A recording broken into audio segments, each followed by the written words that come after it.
तो मेरा नाम है प्रज्ञेश वसावा और आप देख रहे हैं मेरे साथ प्रग्नेश टैग। दोस्तों आज की इस वीडियो में हमारा टॉपिक होगा नो कॉस्ट ईएमआई।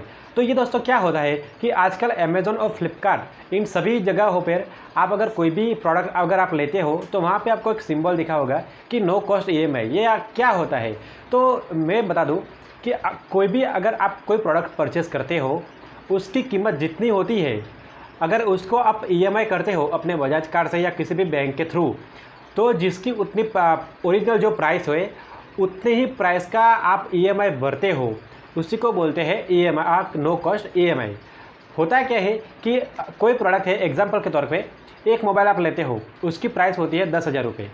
अब उसका नो कॉस्ट ईएमआई यानी कि आपको हर महीने 1,000 रुपये ईएमआई आता है, वो भी 10 महीने के लिए।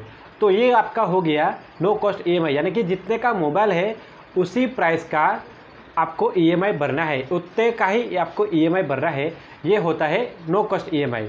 लेकिन कभी कभी क्या होता है, कोई कंपनी ऐसी होती है कि आप कोई फ़ोन परचेस करते हो उसके ऊपर नो कॉस्ट ईएमआई लिखते हैं, लेकिन कहीं कुछ भी जो प्रोसेसिंग फ़ीस या फाइल चार्ज ऐसे कुछ बोलते हैं वो अलग से ऐड कर देते हैं। तो उसकी वजह से क्या हो जाता है कि आपके ईएमआई, आपकी जो फ़ोन की प्राइस होती है उसकी जो एक्चुअल प्राइस के मुकाबले आपका जो ईएमआई अगर कैलकुलेट करें टोटल का पूरा, तो थोड़ी बहुत अमाउंट इंक्रीज़ हो जाती है आपके एक्चुअल मोबाइल के प्राइस के बदौलत।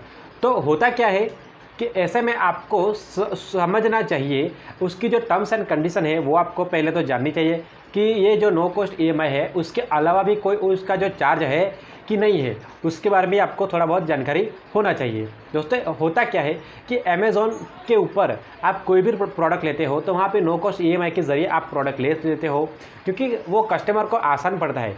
कि कहीं पे क्या होता है कि अगर आप रिटेल शॉप या जो कैश में अगर कोई प्रोडक्ट लेना चाहते हो पूरी अमाउंट चुका के, तो वहाँ पे क्या होता है किसी के सभी के पास पूरे के पूरे पैसे नहीं होते कोई फ़ोन लेने के, तो वो ईएमआई के थ्रू फ़ोन लेता है।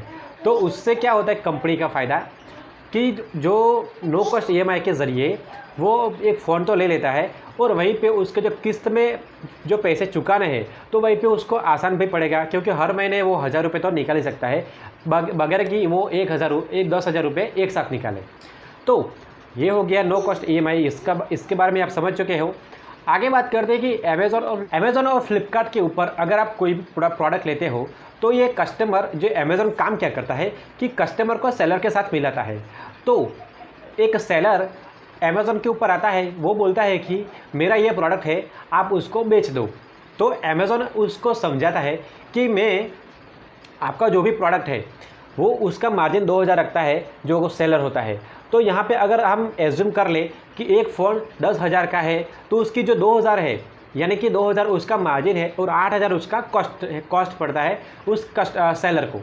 तो यहाँ पे बैंक ऐड होती है अमेज़ॉन की तरफ से कि आप हमें थोड़ा बहुत पैसा दे दो, यानी कि 500 रुपये दे दो एक फ़ोन के ऊपर। अगर आप सेल करते हो तो हम आपको पैसे देते हैं, आप उसका जो मार्जिन है वो कम करके वो 1,500 लेता है और जो 500 है वो बैंक को देता है। तो इसी वजह से बैंक एक कस्टमर को जो फ़ोन परचेस करना आता है तो वो उसको ऑफ़र देता है। तो उसकी वजह से क्या होता है कि अमेज़ॉन का सेल इंक्रीज़ होता है।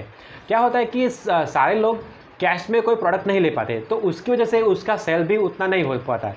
लेकिन ईएमआई के थ्रू क्या होता है कि अमेज़ॉन ज़्यादा से ज़्यादा सेल कर सकता है किसी भी प्रोडक्ट का। तो इसकी वजह से ईएमआई काफ़ी हद तक बेहतर ऑप्शन होता है उन लोगों के लिए जो कैश में कोई प्रोडक्ट नहीं ले पाते। तो उसकी वजह से जो अमेज़ॉन होता है वो बैंक के साथ थोड़ा पार्टनरशिप करता है, कुछ पैसे उसको भी देता है नो कॉस्ट ईएमआई के ऊपर से।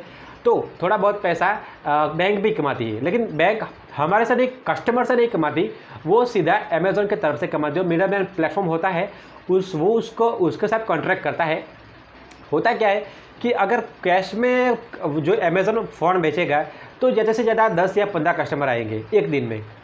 लेकिन अगर वो फ़ोन ईएमआई के थ्रू बेचेंगे तो अमेज़ॉन के कस्टमर काफ़ी हद तक बढ़ जाएंगे, क्योंकि सभी के पास पूरे पैसा नहीं होते, तो उसकी वजह से सभी फ़ोन नहीं ले पाते।